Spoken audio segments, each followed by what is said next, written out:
BC's approach to testing people for COVID-19 is changing. This follows changes to the province's isolation guidelines. The Omicron variant is different, so we have adapted how we manage this situation. The new testing strategy means fewer people are eligible, so harder for many to get a test.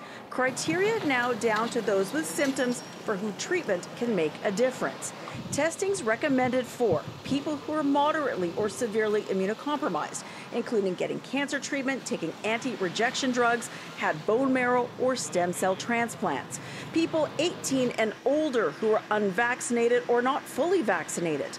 Those living or working in high-risk settings. That's many healthcare workers, first responders, congregate living situations, or those living in very rural areas. Or you're over age 70, then you are likely to need a test. You should get tested right away so you can access treatment if that is needed. The reason for the change? Omicron is so transmissible with such a short incubation period. Dr. Henry says the window to trace after testing positive is gone. For comparison, original COVID had a 1 to 2 week incubation period. Measles is 2 to 3 weeks. Omicron is days. So if sick or feeling unwell, presume you've been exposed, presume it's COVID.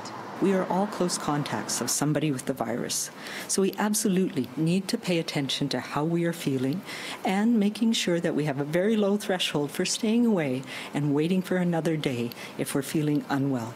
The latest data, she says, shows vaccinated people clear the virus faster, which is why isolation for that group was shortened to 5 days. People who have infected with Omicron, even with mild illness, can shed for up to 10 days, like we see with other variants.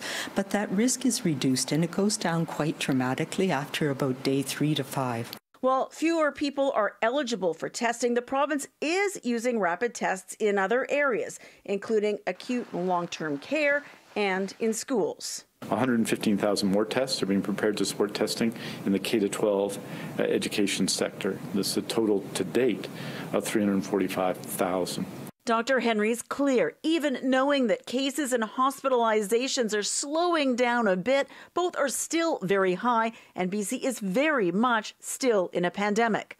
But with Omicron, the management has to change to being more like it is for other respiratory viruses, but for now with additional restrictions and precautions.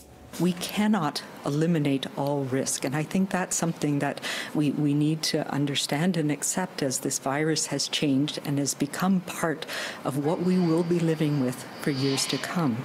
In Victoria, Liza Yuzda, City News.